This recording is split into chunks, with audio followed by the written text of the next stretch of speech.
Hello everyone and welcome back once again to another Microsoft Flight Simulator tutorial. Today we will be taking a look at the Fenix A320, in particular the mode control panel, otherwise known as the autopilot panel for less experienced simmers. I did a video on the MCP in the Aerosoft CRJ over a year ago, and to this day it is still one of my most viewed videos on the channel, so I thought you guys might be interested to learn about the autopilot panel of one of the most used aircraft, both in real life and in the sim, which is the Airbus A320. If you are new to the channel, be sure to do a touch and go on that subscribe button. I make a lot of tutorials on this channel, so if you are interested to learn new things to make your flight simming experience more fun and exciting, you'll definitely want to hit that bell icon as well to stay notified whenever I upload new content. Also, don't forget to like the video if you found it helpful, that way it can reach more people who might also be in need of some extra knowledge. It would be greatly appreciated. Now without further ado, let's get down to the flight deck.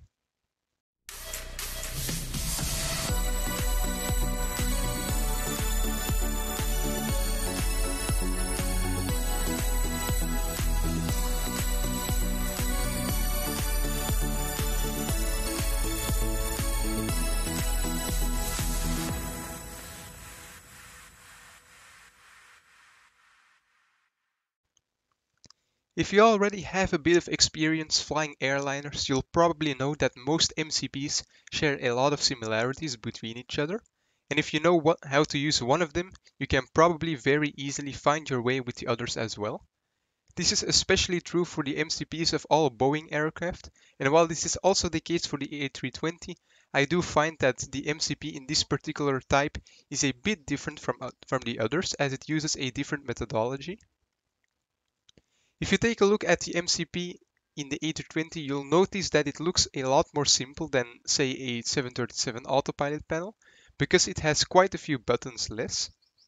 This is thanks to the push and pull philosophy that Airbus has implemented in their aircraft. What this means is that the knobs which allow you to change the values can be either pressed or pulled to give them extra functionality. This is what makes this specific type of MCP a little bit tricky to learn at first, but as with all things, if you use it a couple of times, then eventually it will come much more naturally for you. So practice is key. Now we will go over every single button and knob separately to give you an overview of all of the functionality. Starting all the way to the left, we have a speed Mach button, which allows you to switch from your indicated airspeed to your Mach speed in the speed selection window. You'll probably only very rarely use this button, if ever at all, since the aircraft automatically switches from indicated airspeed to Mach mode during climb, so don't worry about this button too much. To the right of that we have the speed knob to select the speed that you want to fly at, and here's when we first come into contact with the push-pull system. If you push the knob, then the speed window will show 3 dashed lines and a dot to the right of it. This means that the speed is in managed mode and that the speed will be changed by the aircraft according to your VNAV profile and all of that. And also during approach, this will keep your speed at your programmed approach speed. If during flight ATC tells you to slow down or accelerate to a certain speed due to other traffic, you can pull the knob, and this will allow you to select a specific speed other than the one programmed into the FMGC. The dashed lines and dot will then be replaced by your selected speed. Moving on, we have the heading knob to select your magnetic heading. Once again, this uses the same push-pull system. Push it and it will be in managed mode, displaying the dot and the dashed lines, which means it is flying the LNAV profile, which you programmed into the FMGC with your flight plan. If ATC were to give you a specific heading, then you should pull the knob and then you can choose your heading. Below that knob you can see a button which says Loc. This is the localizer button which is used during ILS approaches. Pressing this will probably not engage localizer mode right away, but instead arm it, which you can see on your PFD as well. If it's blue, then that mode is armed and the green modes are active. In the middle of the panel we have a button which, if you press it, it will make your aircraft follow your track instead of your heading, and a certain flight path angle instead of a vertical speed. The difference between track and heading is that a heading is simply where your aircraft nose is pointing towards, while a track is where the aircraft is actually flying to. When there is no wind, then track and heading are one and the same, but with a crosswind then the two will differ because you need to point the nose into the wind to stay on course. This is especially useful when doing stuff like visual traffic patterns, so that you don't need to estimate the wind correction angle because you can see exactly where your aircraft is going. The flight path angle mode is also useful during non-precision approaches, for example, and this also replaces your flight director for a flight path vector known as the bird and this symbol here which represents the selected flight path angle. Up next we have the autopilot buttons themselves. The Airbus comes equipped with two of them and they can be engaged either separately or both at the same time by pressing these buttons. During most flight operations, having one engaged is more than enough, and they are only used at the same time when doing things like precision approaches and auto lands and things like that. Below that we have the auto throttle button, which you probably don't have to press since this is automatically done when you set takeoff power. Up next then is the altitude knob, which you use to change your desired altitude. If you turn the knob at the end, you can change between thousands and hundreds of feet depending on what you need for your flight. If you push the altitude button, then a dot will appear next to your selected altitude, which means that the airplane once again will fly to that altitude according to the VNAV profile, so it is in managed mode. It will also take care of your altitude restrictions that you programmed into the FMGC. Pulling the same knob puts it into so-called open descent or climb. This makes the aircraft climb or descend to your altitude as fast as possible at the speed that is selected in the speed window. It's basically the same as flight change mode in Boeing aircraft, so that's one thing to keep in mind to make it a little bit easier for you. The button below the altitude knob I actually had to look up before making this video because in all my years of flying I have never had to use it at any point. So apparently if you press this button then the aircraft will automatically reduce its speed to the so-called green dot speed. And for those of you who are unaware, this is the speed at which you have the best lift to drag ratio. And then the aircraft will climb at this speed to get to your selected altitude while covering as little ground as possible. I purposefully didn't say as fast as possible because this isn't always the case with climb speeds. There is a speed which gives you the best angle of climb and that allows you to get to your altitude in the shortest possible distance, but this will take quite some time since the aircraft is flying very slow. But there's also an optimal speed which lets your aircraft get up to altitude in the shortest time. And in this case the angle will be lower and the aircraft will cover more ground, but you'll get to your altitude faster. So that was just a side note which I thought might be worth telling, but I digress. Back to the MCP. Lastly, we have one more knob to cover. This is the vertical speed knob to select how fast or slow you want to climb or descend. If you want to use this mode, then you need to pull on the knob and this will put the airplane in vertical speed mode. Below that there is one more button as well, which is the approach button, and this makes your aircraft follow an ILS signal to the runway. It is basically the same as the localizer mode but with a glide slope. And just like the localizer mode, this will only arm the localizer and glide slope modes until you have actually intercepted the ILS signal. So keep that in mind. One more thing here is the button which allows you to switch between feet and meters for your altitudes, since some countries like to use meters instead. Now that we've covered all the different knobs and buttons, I'll give you a quick example flight to see all of the different modes in action, since it might still be a little bit unclear for some of you. So come and join me inside the flight deck. So guys, here we are inside the flight deck of the beautiful Fenix A320. So as you can see, we are at runway 25 right today at Brussels Airport and the aircraft is fully ready for departure. So let us discuss what you have to do in order to use the MCP during a normal routine flight in Microsoft Flight Simulator. So I've quickly went ahead and programmed everything in the FMC. I've selected a random departure and also a approach for the same runway, no arrival or anything like that, just a departure and approach, which we are not fully going to fly, as you'll see momentarily. But yeah, so let's first discuss a couple of things on the ground. As you can see, the MCP has done a couple of things by itself already. Namely, it has set both the speed and lateral navigation both in the managed mode.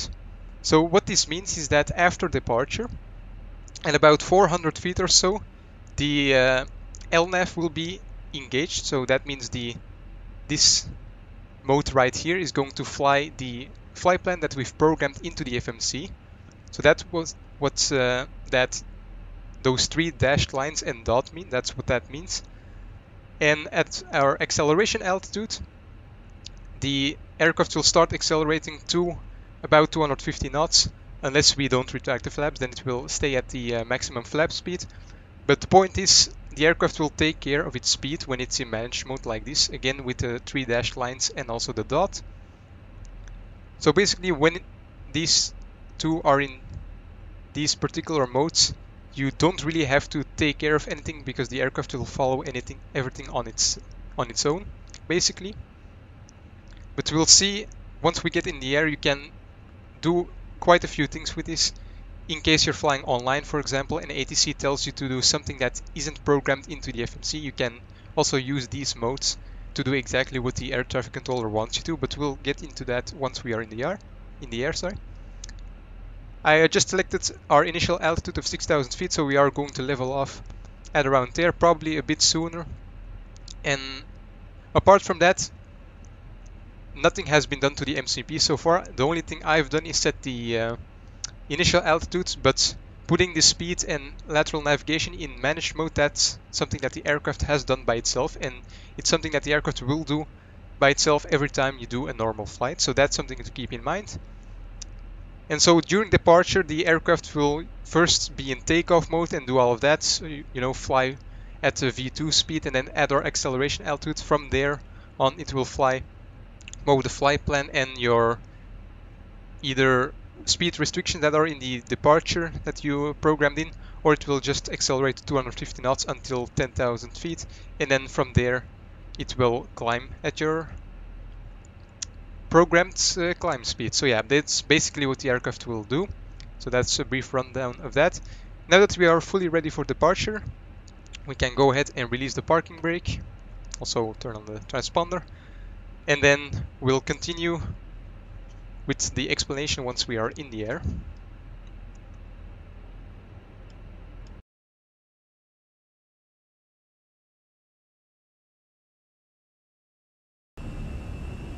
So there we go, we are now in the air. I'm immediately going to engage the autopilot there for us.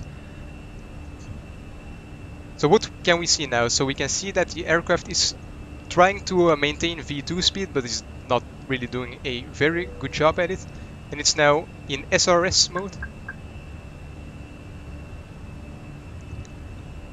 So So now we are safely climbing away from Brussels Airport. So let's just assume that air traffic control has asked you to fly a certain different heading. So what you can do then is pull on this lever here, knob, sorry, and then you can select any heading that you want to fly. So we are just going to take a heading of let's say 200 degrees, like so. We can.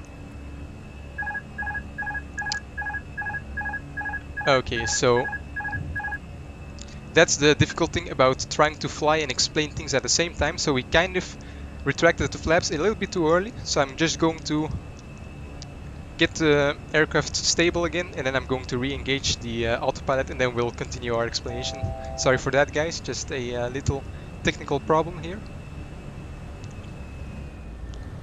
Okay, so where was I? So we are now kind of stable, so let me try to show you guys what you can do when you have to level off at your initial altitude and then you want to continue your climb. So the first thing you do is select your next altitude.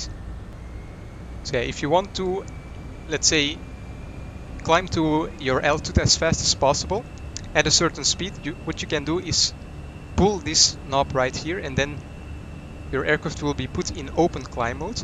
Now for some reason, if I push the knob, nothing is really happening. I don't know why that is. I think it's because we are not in managed mode with the lateral navigation, but normally that should work. So if you want to fly via the VNav profile, all you need to do is press this button right here, and that will do just fine.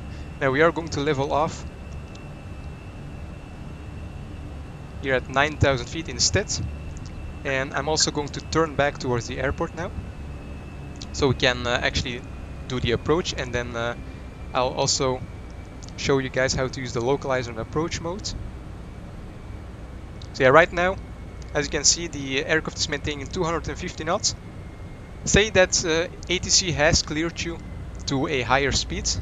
Again, you can pull the speed knob here. And let's say you want to accelerate to 270 knots, then you can do that just by selecting that speed, and then the auto throttle will take care of the rest. Also notice that we never touch the auto throttle button, but it still is engaged. That's because as soon as you either select toga or flex with your thrust levers, auto throttle is automatically armed, and then once you actually depart, it is engaged. And then from that point, the auto throttle takes care of your speed for the entire flight. But in the meantime, we can already start to go to a lower altitude. So let's say we have been cleared to around 4,000 feet per minute, and we want to descend at a specific rate of minus 2,000 feet per minute. So what you want to do is pull this knob here, and then you can select minus 2,000 feet per minute. And there we go, the aircraft is now descending at that rate. And we also got a notification here, set managed speeds. So we'll do what the aircraft asks. Maybe we'll assume that we can go back to managed speed, but again, that's for some reason not really working. I think that's because we are not following our profile. So yeah, we can't really do that. But normally, as soon as we activate approach phase, which we'll do in just a moment, then you can put the speed back in managed mode. But now we are completely controlling the aircraft and where it's going. Also, something I can show you now is the heading and track button here. So if we press that, as you can see, it changed from track and FPA here. So we're now not descending at minus 2,000 feet per minute, but actually a descent angle of minus 4 degrees, as you can see here. And it also replaced the flight director here with the so-called BIRD, which is our flight path vector indicator, and also the desired angle that you selected in the MCP, which is represented by this line with the triangles. So as you can see, the BIRD and angle indicator are at the same level, so that means we are flying at the correct angle. I'm actually going to switch to open descent now, so we can actually descend a little bit quicker. As you can see, I pull to the switch, and now we are in open descent. And what I'm going to do now is also activate approach phase, as I said earlier, by doing that. And now normally if I press this button, it should be in manage mode again. There we go. So the dashed lines and dot have reappeared. And now you also see that the aircraft is leveling off. That's because by setting the speed to manage, the aircraft is wanting to decelerate, and it can only do that by leveling off a bit. But if we want to maintain our descent rate while still decelerating, what you always can do is use some speed brake, like we are going to do now, and then you'll see that the aircraft will pitch down a little bit more normally, or it will just decelerate a little bit quicker and then pitch down. That's also a possibility. I'm not a real Airbus pilot, so I don't really know the exact specifics. Oh yeah, something we mentioned earlier is the green dot speed. So here you can see it in action. The aircraft won't go below that speed unless you select flaps. So you'll see that once the aircraft reaches that speed, it will most certainly start to pitch down again. And what we can also do now is start turning back to the airport, since we went past our approach. And we can also select a lower altitude and set our altimeters again. That's this one right here. Insert. And now, if all goes well, we should be able to, yeah. So the navigation automatically went to managed mode, and then if we press this, there we go, the dot appears next to the altitude. So now we are completely in managed mode again. We'll select our first notch of flaps right about now. And now you'll see, now that we've selected the next notch of flaps, the speed will go up until the slat speed, but not lower than that. So that's to maintain a safe speed. And we're still in managed mode, so all the way up until the runway, while the levers are in managed mode, in climb mode, the speed will be taken care of by the auto throttle, so you don't really need to mess with that. Let's just prepare for landing a little bit here. So let's engage landing system, and the next thing is obviously the approach phase. So we've activated the approach phase in the FMC, which will take care of the speed. And now we can arm the localizer mode like so. And just like I said earlier, if it's blue, then that means it's armed, and the modes that are in green are actually active. So we can see that we are still following the flight plan in the FMC and on the navigation display. But as you'll see soon, when we get closer to the localizer, that will be the active mode. And then you'll see the switch there going.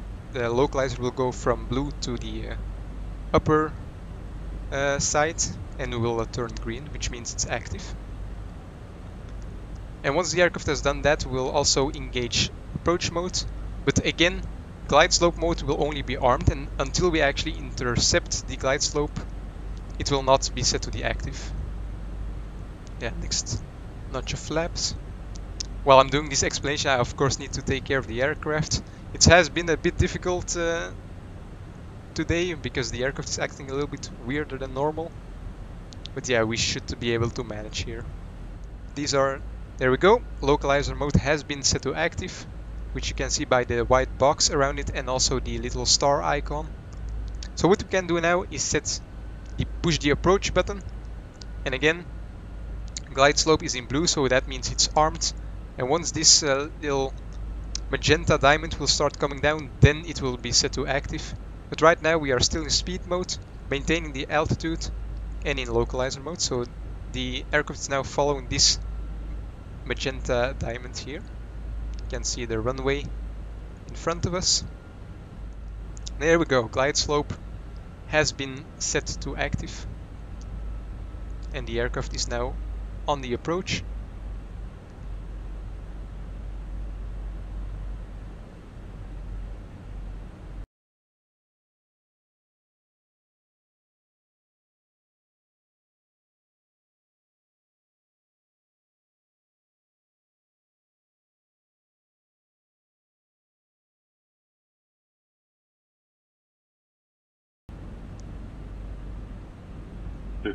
Too low. 40. Oh yeah, 30. 20. Retard. we are very 10. low. 5. And a hard landing like always.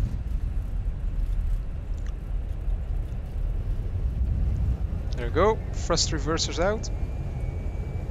And we are already at 60 knots. We were quite light today, so that's probably why we decelerated so quickly. So yeah, we'll vacate the runway over here. Still need a bit of practice with the A320 landings, but we're getting there eventually.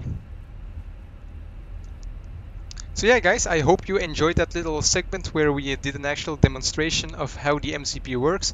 I know in some areas it might have been a little bit messy and I might have been a bit quick with the explanations. But yeah, that's because the aircraft is acting a little bit weird today and I'm not really used to doing this type of flying. But I hope you found it useful regardless.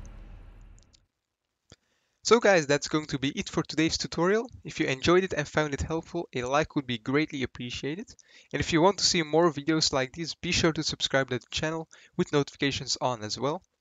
If you guys would like to see another one of these videos where we take a look at a certain system in a particular aircraft, then do let me know down below in the comments. The next logical step, of course, would be to do a video on the 737 autopilot and maybe even the BAE 146, but I would love to know if you guys are actually interested to see that, so don't forget to let me know down below in the comment. For now, I hope I was able to give you enough knowledge to understand the A320 MCP and that you'll have a lot of fun using it from this point forward. If something is still unclear, you are more than welcome to head to the comment section once again and ask your questions there. Happy flying to all of you, and I'll see you guys in the next one. Bye.